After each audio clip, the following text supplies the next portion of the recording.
and then find out what Nifty is doing, then your objective is simply to find out the stocks that are hitting their all-time highs when Nifty is still significantly below its ATH. So, for Are example, you if you speaking take, on mute? no, I'm not. uh, I'm not on mute. No, sorry. Can't you?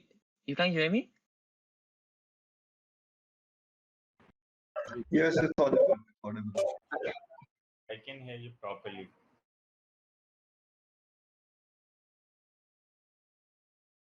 Okay, maybe then whoever was not able to listen to me, maybe check your Wi-Fi or rejoin.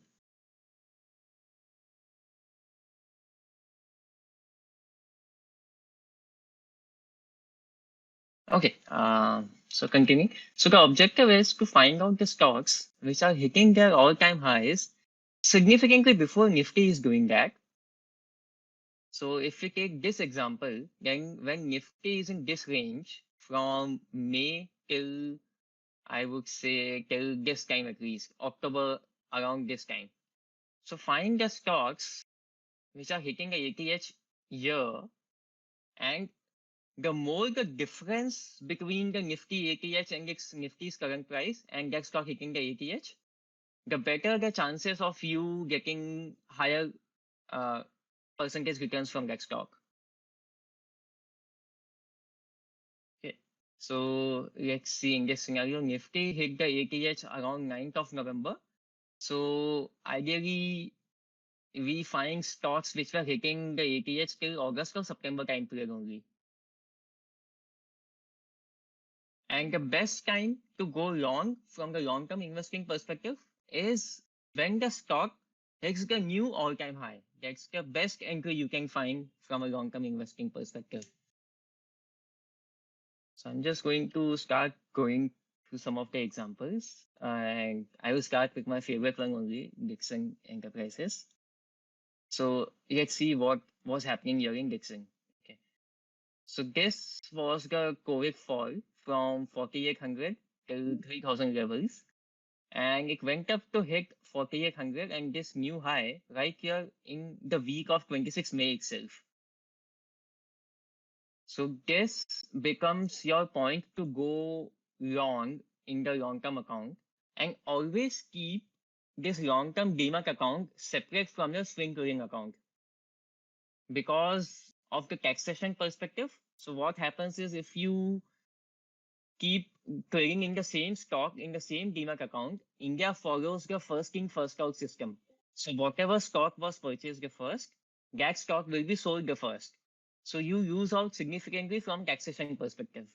All of your trades would become short-term gains instead of getting the long-term capital gain advantage. So always keep them separate accounts. Okay. So the point to go long on Dixon was right here on 26th of May at 4,900 levels when it hit the new ATH here. That's it. Yes. And how do we keep running this trade? Now, here comes the whole concept of letting your winners run and letting them run continuously. So in swing trading, we discussed about how taking small and consistent profits matter a lot, that we enter a trade with a specific target in mind and get out as soon as that target is reached. In long-term investing, there is no specific target or even specific time period in mind. The trade that we enter here, it can run for 100%, 500%, 1,000%. We never know how much we are going to hold the trade for. And the trade can also run for maybe 6 months to 5 years to 10 years. So there is no time limit also on the trade. The setup to look out for is that the stock continuously is continuously having swing highs and higher swing highs and higher swing lows. And the day it takes out the previous swing low is when we decide to sell the stock from the long-term account. So if you look at, now this is a distorted picture because TradingView has not adjusted the prices for the split, but as soon as TradingView is able to do it, we will see a much better adjusted picture. But at least if we consider till this point, So you look at all the swing lows are continuously going higher and higher only. So till the time our swing lows are not getting taken out, we keep holding this stock. Now the most important swing low in Dixon here was 13,700 levels, which adjusted for the split, it would come to, I guess, 2750 post split. So as long as 2750 holds for Dixon right now, we still keep holding this trade. So the trade which we had gotten here at 4,900, we continue to hold it from May till March. It's been almost 10 months. And that is already a 5-bagger for us. It's already gone up 5 times from our purchase price. And this trade is still on.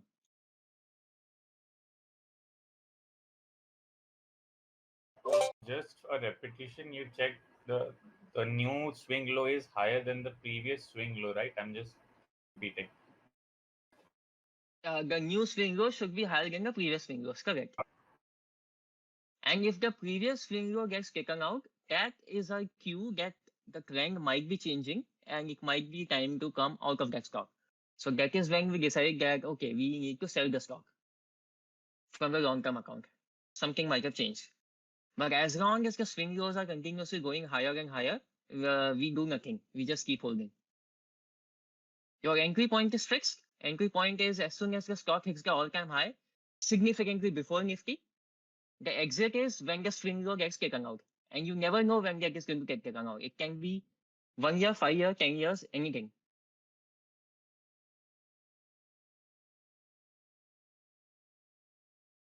So I'm going to take a couple more examples. So just like the swing low is to be seen on a daily chart, right? There can be some noises in other.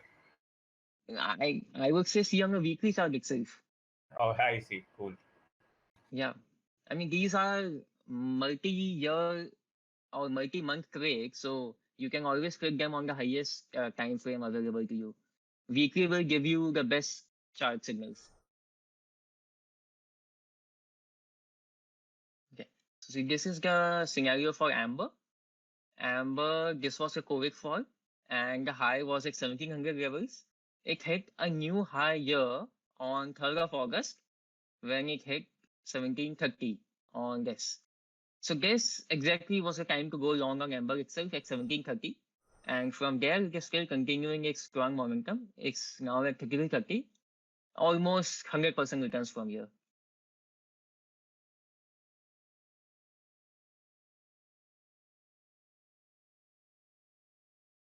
So yeah, this was the high. As soon as it hits a new high, again in August, it is significantly before the Nifty hit its all-time high. So this becomes a point to go on, 1700 levels. And the trade is still on, nothing to do here. I have a question. Yeah. Just after the breakout, just after it broke its high, we can see that it dipped below that level. So how did you figure out that this was not a false breakout?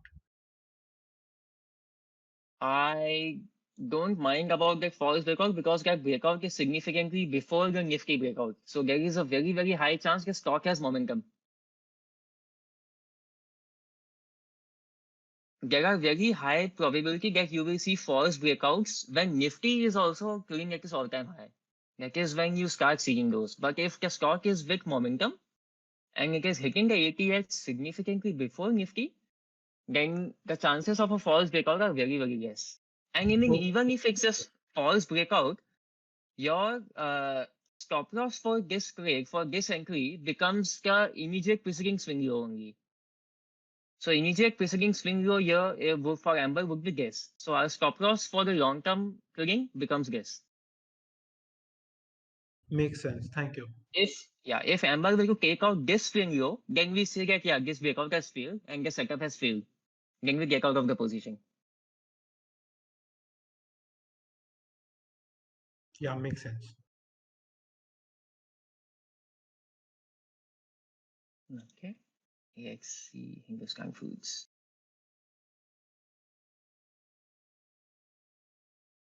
Okay, see again Hindustan Foods weekly chart. The ATH previously was at 750 levels, and it went on to hit a new ATH around August, mid of August. So this is where we go long at 750, and from 750 it's already up till 2120 now. So almost 3 times from that. This was the exact August. This is the time to go long, and it's still continuing its higher highs, higher lows. So we keep holding it. Nothing to do here also. So as soon as you get your entry here at 750 levels, this is your time, and keep holding. Now see, the previous swing low, the important swing low in Hindustan Foods now becomes at 1430. So as long as this swing low holds, we hold our stock. And now if from here it goes on to make a significantly newer high, then this 2000 bottom might become an important swing low. This is what we will look for then. Then if it makes a new significant high from here, then 2000 shouldn't get taken out. 2000 becomes a new swing low for us to consider whether to sell the stock or not. So, like right now would not be a good time to enter it from a risk perspective, right? The previous swing low is quite far from here, so we No, can the enter. long-term entry opportunity is always when the ATH is hit significantly before Nifty. Right now, Nifty is also very, very close to its ATH. So Mhm. this is not the time we take any of the long-term investing trades. I see. So they will be very, very rare to come across. I think probably once in 18 to 24 months only you get such opportunities to find the stocks for long-term entry. It won't keep coming continuously. So, like, let's say Nifty is always in 10% of its all-time high. Let's say there isn't any sharp fall. 1550 is a high, and for a year it trades around 14,500 level. So Hmm. that means no good entry for long term then. Yeah, no good entry for long-term at this time. We wait for the Nifty to correct. Got it.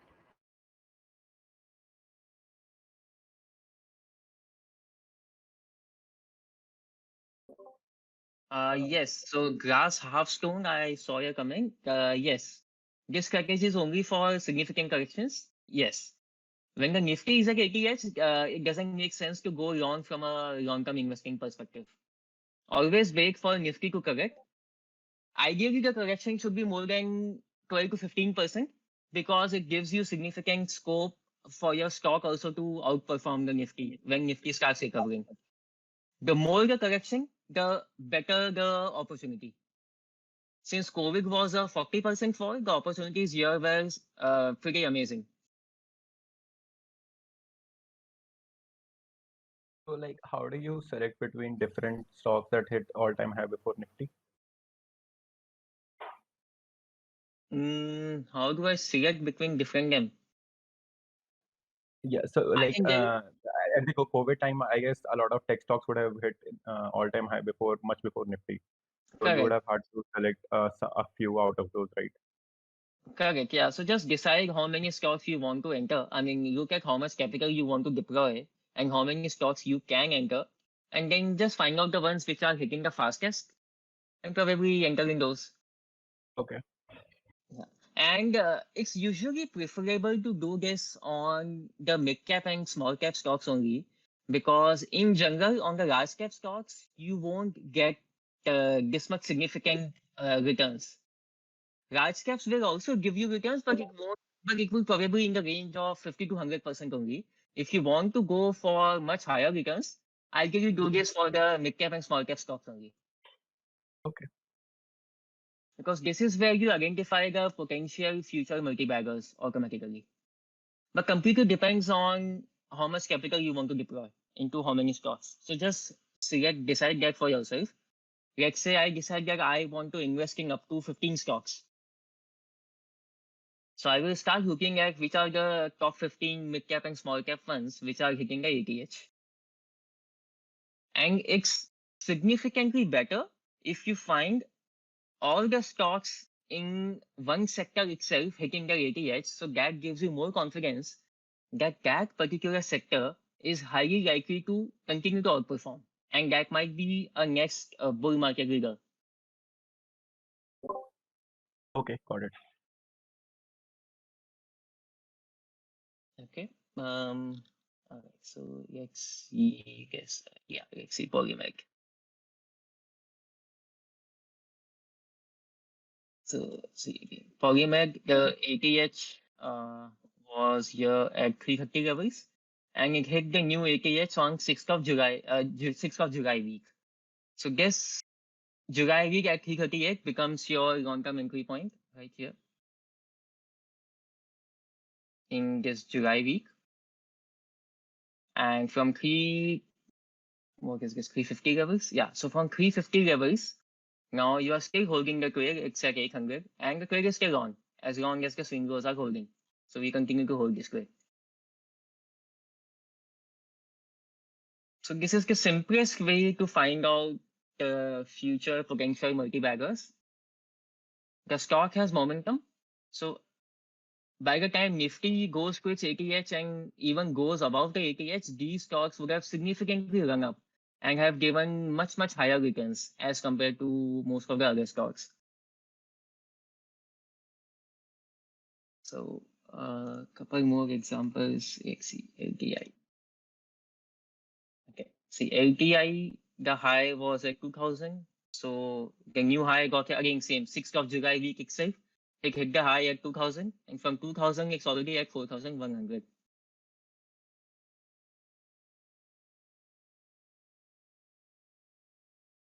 So from here to here, JB Chem. Okay, JB Chem, the ATH was at 600. It broke the ATH here in May itself. So from 600, it's already at 1180. And the trade is still on. Now I think the swing lows for JB Chem can be considered to be around these levels only right now at 880. But as soon as JB Chem goes on to make a higher low, higher high, then your swing lows for consideration also will keep going up and up. So with time, as the stock keeps making continuously higher swing highs and higher swing lows, the point to consider for the exits will also keep going up. So this pattern repeats across stocks, across years, across different time frames, and across geographies also. It's the simplest way to identify these. Slightly later on, I will also take examples of US stocks also, which tend to follow the same system. Now let us see how Nifty was doing in previous falls. Let's say if we were doing this in the 2008 fall, then how we could have identified the stocks there. Okay.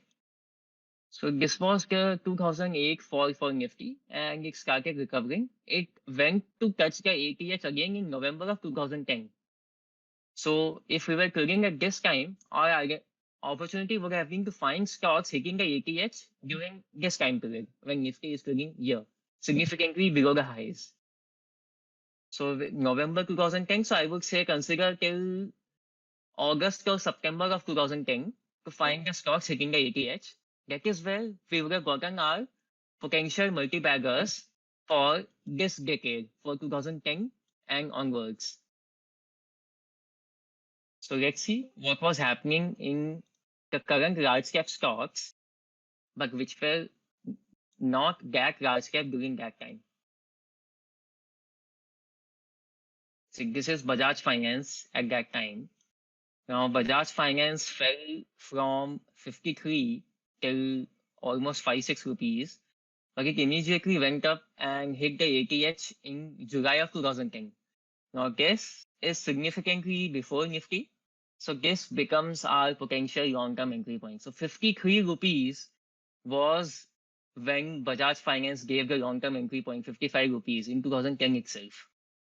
And after that, if you just keep observing the swing lows, they are continuously higher. So as long as the swing lows for it were holding, you keep holding the stock. So till here, nothing has changed. The swing lows on the weekly time frame are continuously higher, continuously going higher and higher and higher. And I think here, for the first time, is when I see that the swing low got taken out.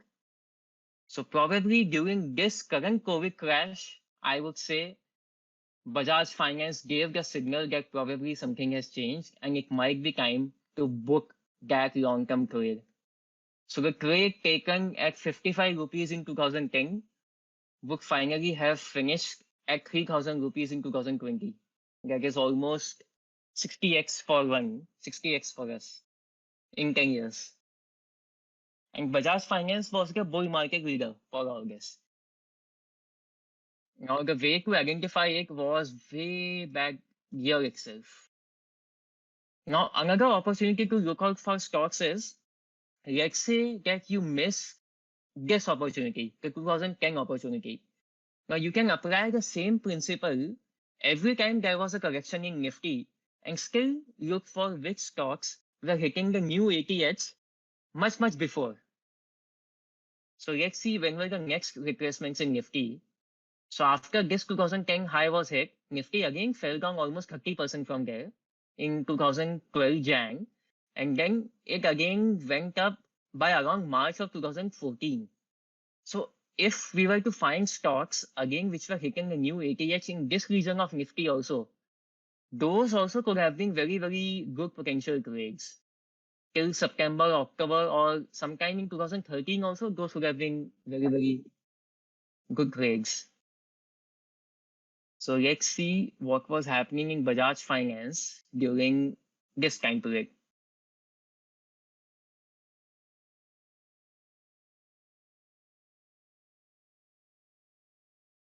See, this was the high in 2010, and this was the high in January 2012 and Feb 2012. It hit a fresh ATH. Now remember, in Jan 2012, Nifty was still 30% below the ATH. From 6,300, Nifty had gone down 30%, but Bajaj Finance had already gone up and hit a fresh ATH. So if someone would have missed the 2010 opportunity at 53 rupees, at 82 rupees, they had the second opportunity to go long on this. And if you were already long in this from here, and if you wanted to pyramid up and wanted to invest more into this, then this could have been your second entry point. Because this was the second time that Bajaj Finance went on to make a new ATH significantly before Nifty.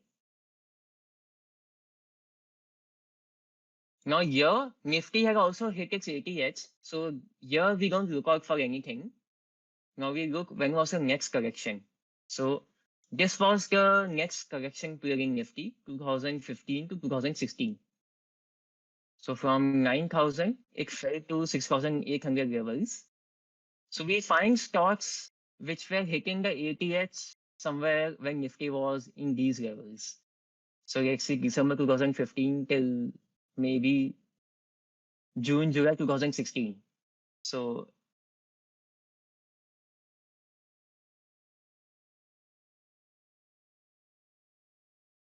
okay, so see what was happening in Bajaj Finance in 2015 and 16.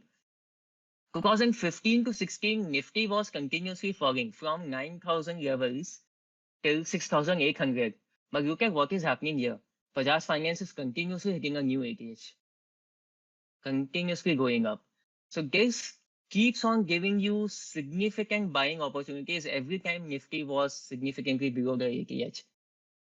So I think in Jan of 2016 also, when Nifty was at 6,800, 7,000 levels, Bajaj Finance was already hitting new highs and was at 600. So if you wanted to add to your positions, then you could have initiated more fresh entries at 600 levels. And if you had even missed this whole up move from 50 odd levels till 600, which is already 12 times, but this was still a very good point to again go long on Bajaj Finance because it was beautifully holding on to the setup.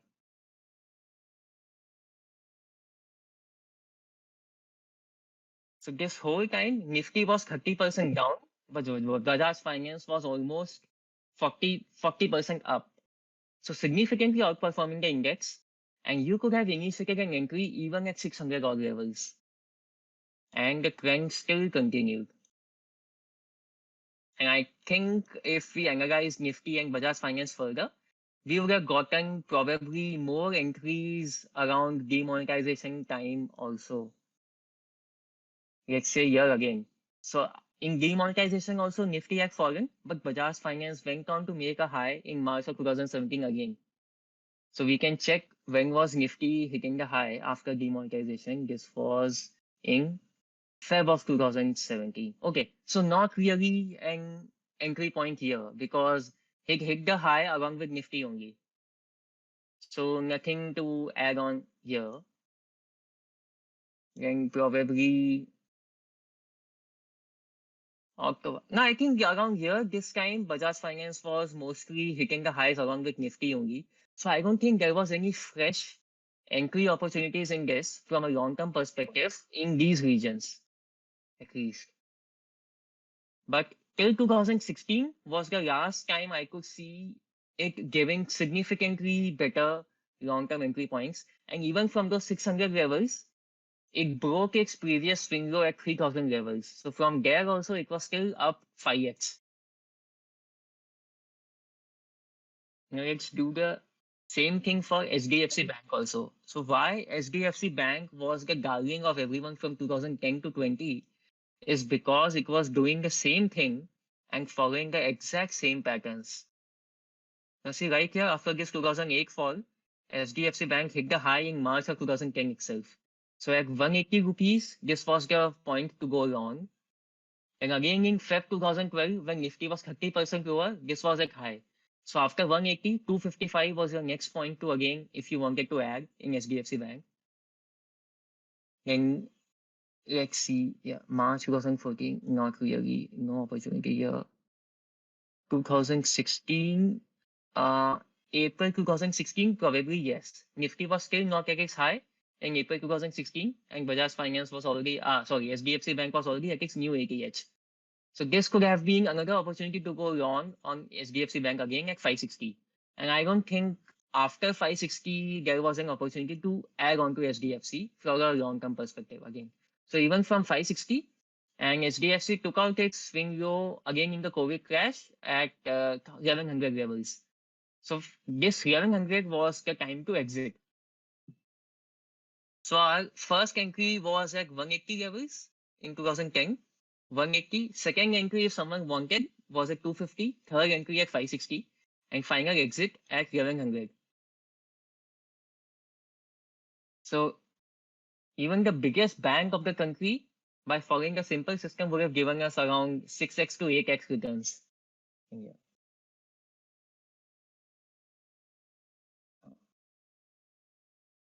Okay, so this was Nifty during 2008 crash. Now let's go even further behind and see what Nifty was doing in this bull market, 2003 to 2007 bull market. Which kind of stocks were going up during this time? See, the ATH for Nifty was at 1800 in Feb of 2000. Okay.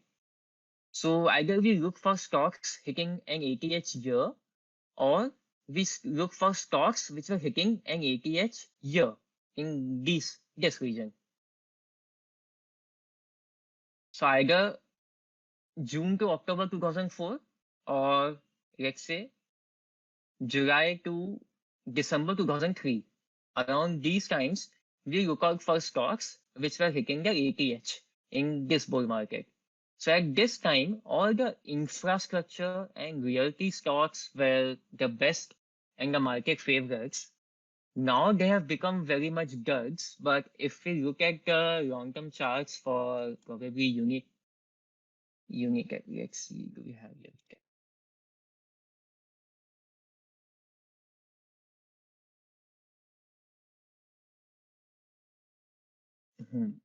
Yeah, we do. Okay, see, so December 2003 is what also we were looking for. November 2003 itself, Unicap hit a new ATH, at 6.5, 7 rupees. Now the 7 rupees is probably split adjusted price, so the actual price might have been very, very different. So at 7 rupees was when Unitech gave the long-term entry price November 2003. And from there, if you see, the swing lows were never taken out and it just continued to rally up, continued its up move, continued, and in this strong up move later on, it just went crazy. It went up to 1400 odd levels. So from 7 rupees, it hit 1400, which is almost 200x on our entry price. Now it fell big from there. So since on the weekly chart, now this becomes very, very difficult because it has gone up like meteoric rise. We will have to shift to daily charts to find the swing lows in this scenario.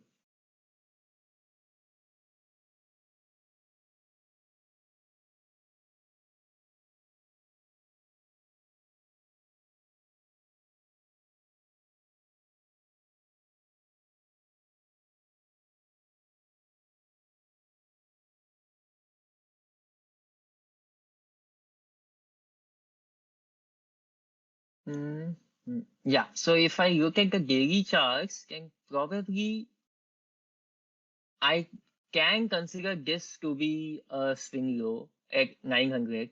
So when it went below 900, that could be a potential trigger to maybe exit this trade. So around here is when we could have thought of exiting the trade because it is already significantly above our purchase point. So this is still more than 100x return on your long-term entry point.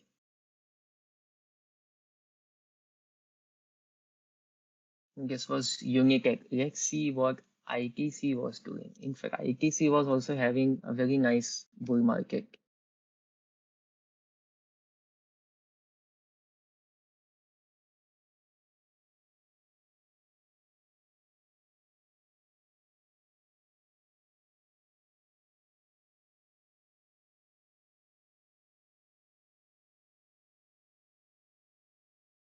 Same thing. So ITC high was at 25, split adjusted high of 25. And again, in Jan of 04 to December, this is where we were looking for new entries. And this was the second time period where we were looking for the new entries, new ATH entries. So ITC also entry point at 25 in December of 03 or Jan of 04 this week. So this becomes our entry point. And this could have been a second entry point at around 26 and a half levels. Now let's see what ITC did after this. So continuously up, up, up, up, up. Even this swing low wasn't really taken out on a weekly time frame. Again, in the whole 2008 crash also, I would say ITC didn't take out its important swing low, this important swing low. So if one were to really look from a long-term perspective, even the 2008 crash didn't really take out that. So if one were to continue the trade, I mean, there was an option. If one were panicking looking at the whole market, then yes, probably I would say that, yeah, when 60 got taken out at around 55 levels, 58 levels, one could have decided to exit. And that would also would have been a very good trade from 25 to 58. And no harm in holding that trade.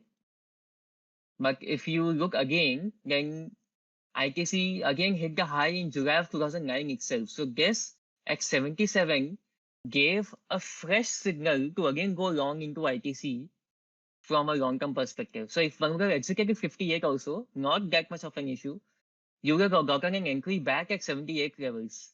So from 78 also, you continue to hold ITC. Look at how the swing lows are continuously going up and up and till here also, I don't see the swing lows really getting taken out. Not till here also, no closing below the swing lows. Finally, somewhere around these regions, I would say that it was time to book ITC. So that entry that you get gotten at 78, So somewhere around 200 to 220 levels is where one could have exited. So there are two conditions that one can look out for. One is that the stock takes out its previous swing low. Second could be that after a correction, after a Nifty correction, Nifty has gone to make a new high again, but that stock is failing to make a new high. So that could also be your second condition to exit, that probably the momentum is now gone with the stock. However, I like to rely on the swing low condition only. So that gives significantly better results. Unless the swing low is taken out, the setup really hasn't changed much. So we don't really do anything on it.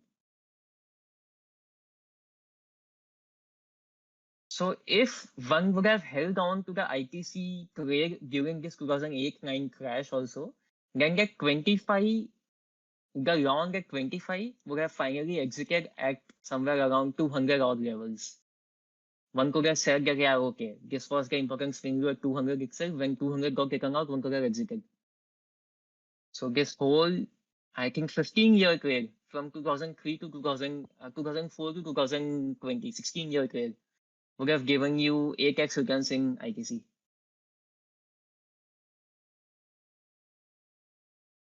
So this was the most beautiful time to trade ITC. This setup, not so great, not so much. I wouldn't touch ITC when all of this is happening. The time to trade it was this whole time. Beautiful 16 years of continuous uptrend. No, it's not there. Same thing. Let's look at Unilever. See what Hindustan Unilever was doing. 1999, it hit the high at 316, and after that, Nifty had a significant bull run from 2003 to 2007. But HUL didn't participate in the run at all. HUL didn't even make a new high. Along with Nifty was just staying in the range. And it finally took HUL 12 years to go on and make a new high. So one shouldn't really have traded HUL in this range. The stocks that were to be traded during the 2003 to 7 bull run were very, very different. But let's see, after the high got taken out in 2011 itself. Now remember, this time Nifty was still 30% below the high in 2011, 2012. And HUL had given a fresh breakout and had made a new high. So this was significantly before Nifty. So that 330 level became the entry point for HUL in 2011 after this 12-year consolidation. And once you got the entry at 330, just look at how the swing lows are happening now. Continuously higher highs, higher lows. Even here, the swing lows are holding. Continuously higher highs, higher lows, higher highs, higher lows. The swing lows for HUL, in fact, from a weekly perspective, are still holding. It has not, HUL has not taken out its swing low even during the COVID crash also. The low before to COVID was at 1920, and HUL didn't even close below any of the 1920 swing lows on the weekly time frame. So in fact, that trade which one would have entered in 2012 start at 330 levels, from a weekly perspective, that trade is still on in HUL. As long as the swing lows don't get taken out, it's on. And it's what, 11 years that trade is running, and it is already 7x for us in 11 years. What is the yellow line? Is it a moving average for how much time? Yes, that is a 53 period moving average. I mean, just ignore 50 this. It's not 53 day? 53 MA. It's not important. It's not important. Just ignore that.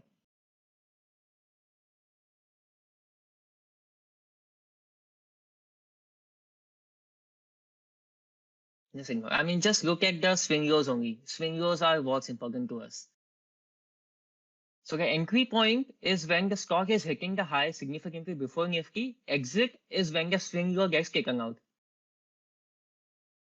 So HUL, the setup has still not broken and it's continuing.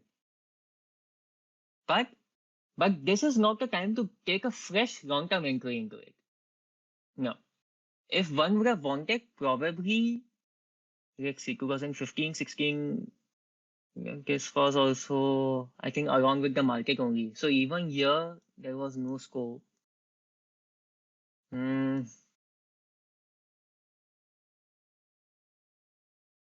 Yeah, I think HUL didn't really give many opportunities to add onto the position later on for the long-term investing.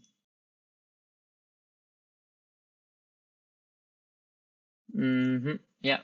So that was the only time to properly go long and still hold that trade.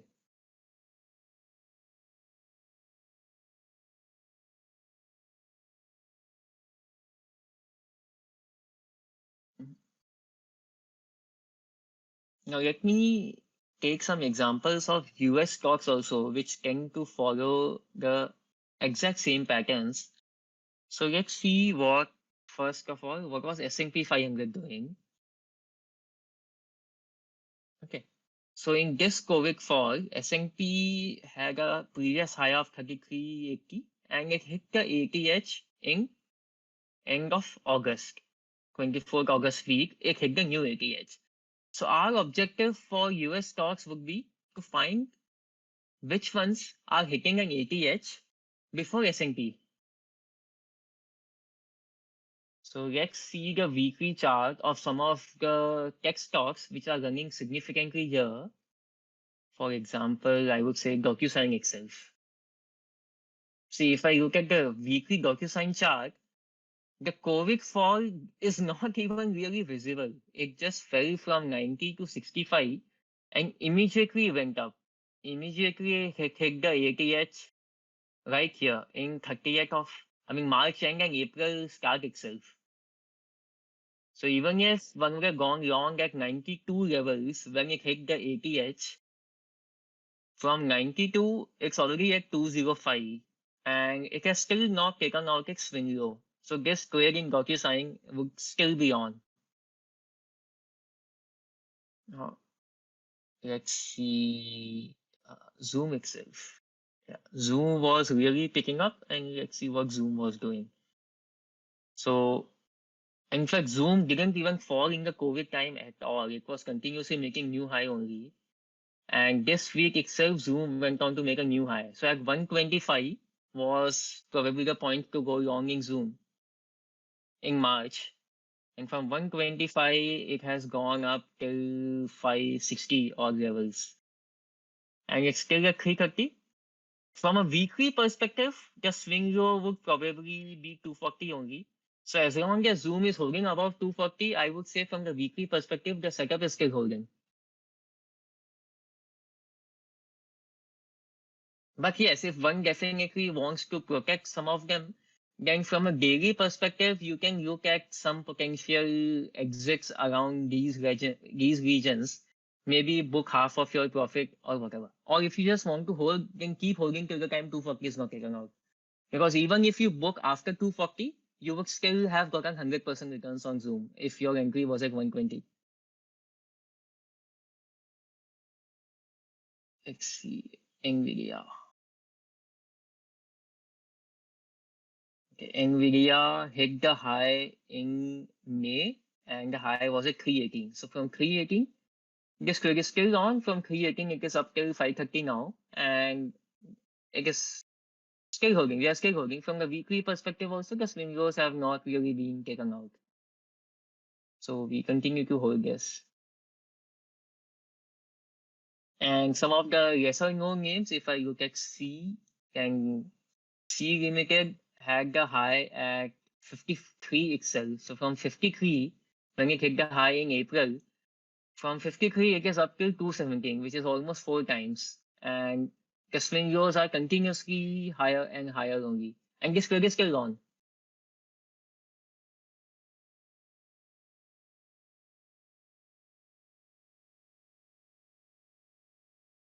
Probably Shopify also.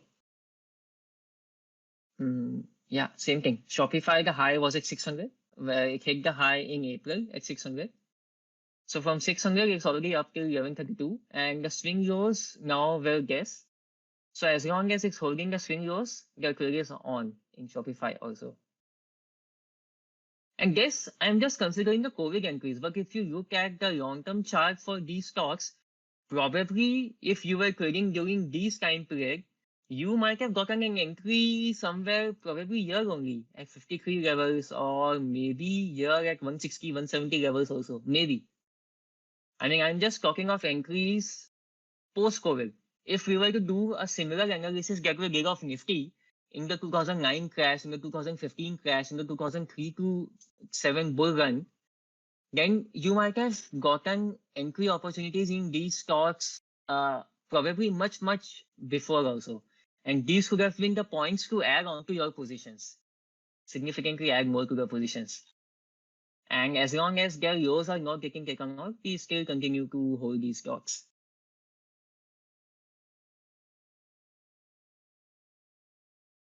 So you will find lots of stocks where these setups will keep occurring. So this is independent of the geography. You will find this everywhere. And this is independent of the time period also. The patterns will keep repeating, whether it was the 2000 to 2007 time period, it was the 2010 to 2020, or now the post-COVID 2020 onwards.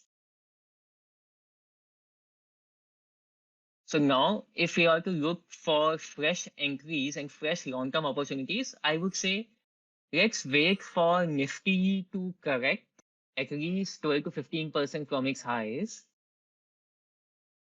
So that would be from 15,400. I would say let it come to at least 13,600 or below levels. Let it come to somewhere this range at least.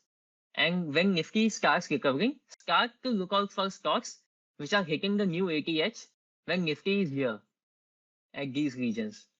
So that will give you a fresh insight into what could be the next sectors and next stocks which could lead the bull market run. And those can give you potentially good returns. So there is nothing to do from a long-term perspective as long as Nifty is continuously hitting the ATH or it's trading near the ATH levels.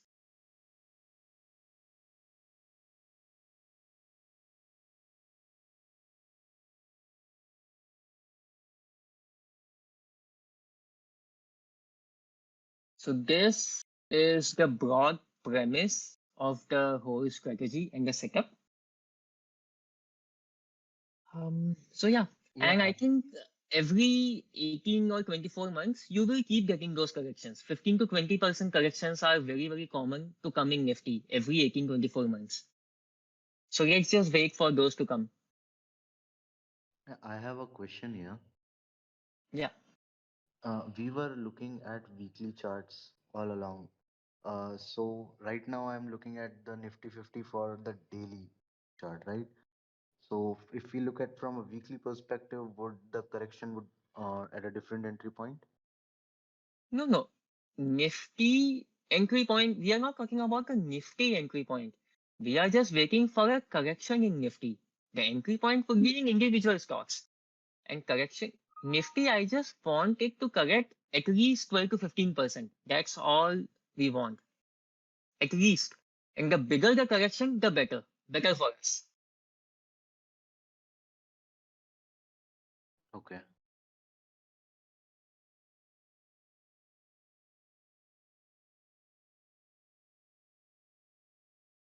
Also, in Indian context, how do you go about by choosing which stocks to look at for the all-time high cues? Do you like stick to Nifty 100 or something like that? No, probably stick to Nifty 500. I mean, ideally, I wouldn't do this for Nifty 100 because the potential returns in Nifty 100 will be lesser than what we get in the mid cap and small cap funds. So it's best to implement this in the Nifty mid cap 150 and small cap 250 stocks. Those would give potentially better returns. And see, always your next bull market leaders would always come from the small cap and mid cap category only. And then they would keep rising up and they would go on to become the large caps of the future years. I mean, in 2008, even HDFC Bank was a mid-cap stock and Bajaj Finance was a small-cap stock. Now they are both nifty heavyweights. So it took them 10 years to significantly outperform the market and continue the bull run to become these large mega caps that they have become now. People hardly knew Bajaj Finance back then in 2010. So it would be in the nifty small cap list. And the easiest way to identify is that when Nifty is in its correction mode, just go to the NSE website itself. Let's say you have these indices right here on the NSE website. Can you see the NSE website? Yeah, it's visible. Okay. Yeah. Yes. So let's say this Nifty Midcap 150, and then just sort this risk on the 365-day percentage. Yes. So just sort it based on this and look at which stocks are having the highest returns, highest percentage returns. So this itself can be your best short list. From here itself, you can find out immediately which funds are hitting the new ATH, and you can just go long in those stocks itself. So Do no the need to same. run on screeners or anything. Just look at Not here really and necessary. Yeah, just sort here and find the top 10 stocks and maybe then just look at those charts, top 10, 15 stocks. That's it. Do the same thing for so small cap 250. Just look at the percentage change and then maybe sort it based on that. among these, how do you sort out which would get the highest return among all of these if you had to choose like some of them? No, so maybe pick up the top 5 itself. Pick up the top 5 having the highest returns. It could be as simple as that. But the condition is that the stock should be hitting the new ATH. I mean, it is very, very possible that a stock, let's say Hindustan Copper, right now, if I'm looking at it, ignore the fact that Nifty is at its ATH right now, but Hindustan Copper is showing me a 480% return. But if I look at the Hindustan Copper chart, and it is significantly below its ATH. I mean, its ATH were much, much, much higher, and it is just going up from a low base.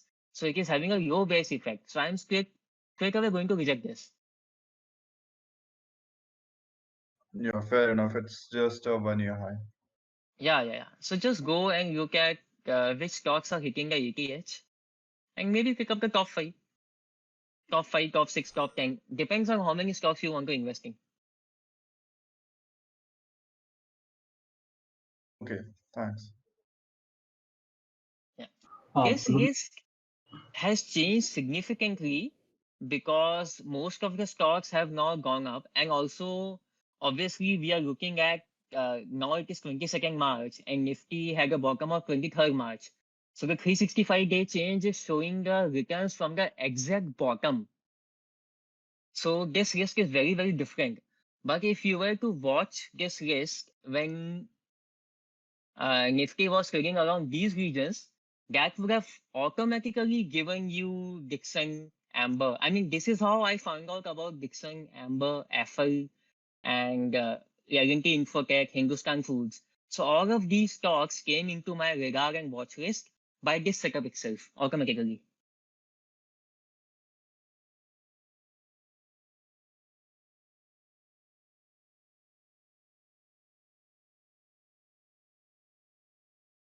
Yeah, someone was asking a question. yeah, so I was going to ask, so there is this concept or idea that when you're identifying multi-baggers or in your ideal portfolio, it should only contain, say, 15 stocks, or it should start with 30 stocks, and then you need to keep on reducing the number, right? And anywhere around 50 to 20 would be an ideal number, is what I heard around. I'm not sure if that's the right way to look at it. Do you have anything to add on, especially given that the volume of stocks that we're looking at, right? I think 15 to 20 is a decent enough number. And if you were to really look at which stocks were hitting the ATH at that time, you wouldn't get more than 20-25 stocks at that time. So So that for, is a decent enough number to go by. right. So even in your active portfolio, you think 15 to 20 would be a pretty decent number to actually restrict your capital into, is it? Yeah. That is a decent enough number. I don't think you will even get more than that many opportunities in these many good small and mid cap stocks.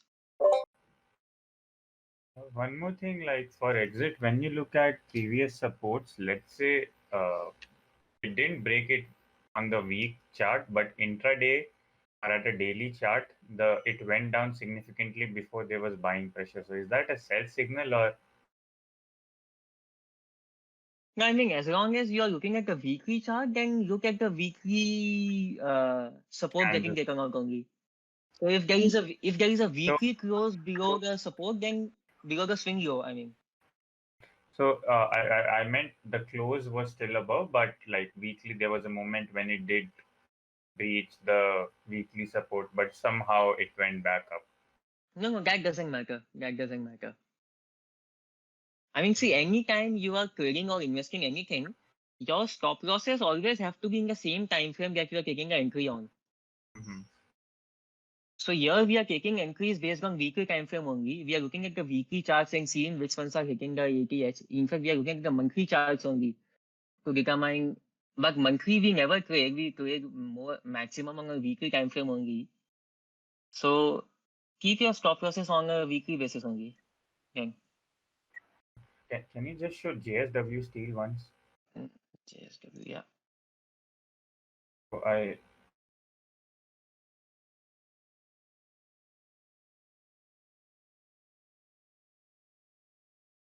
Yeah, what do you want to observe here?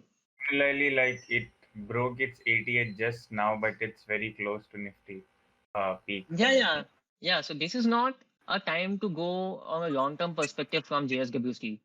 JSW was a very good short-term trade, and in fact, I just finished that trade today itself from 400 to 410 to 445. But not from a long-term perspective, I'm not going to take an entry into this. But short-term, if I were to look at the 75-minute chart of JSW, yeah, multiple opportunities after this support has been formed. At 392, 392, if I'm seeing multiple supports here, then yeah, I would definitely take trades in this. When I see that it is continuously hitting new ATH. And today itself, I exited my short-term swing trading JSW.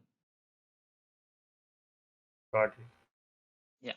Now is not the time to go for long-term investing. Wait for the Nifty to correct, and Nifty will correct. You will always get, I would say, 12 to 15% corrections in every 2 years.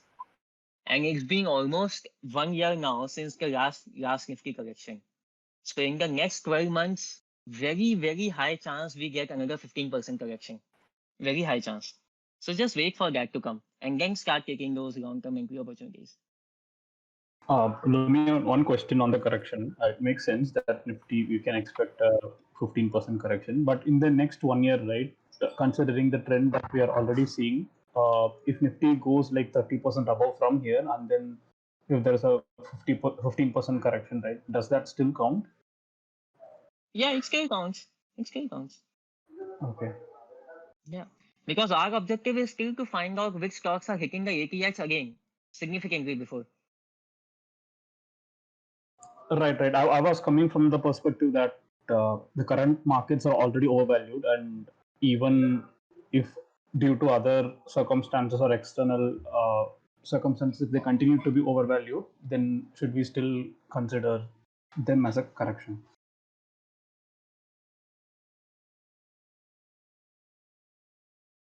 Yeah, definitely. I mean, see, overvalued, undervalued is only a judgment, right?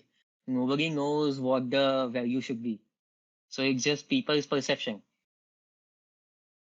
So Right. don't really place much more emphasis on that. It's all about the setup. As long as the setup is telling you to do something, do it. Makes sense. And then you will get to know for yourself that the setup works. Yeah. Okay. So now, see, I haven't initiated any long-term position after July. My last entry in my long-term account was in July itself. After that, I'm just sitting and I'm just observing those stocks. They are going up. It's all well and good. If they start hitting out their swing lows, I will exit the positions. Otherwise, I keep holding them. Makes sense. Makes sense. So how often do you monitor your long-term trades? Investing. I mean, long term, you can observe on a weekly basis only again, because your exits also would be on a weekly basis. So maybe you just observe them once in 2-3 days or once a week. Anything is fine. But see, I also do very active swing trading. So in general, I'm observing my stocks multiple times a day. So it's never going to happen that I'm missing something in my long-term entries also. But it's just that I'm not going to take any action in that based on short-term swing movements.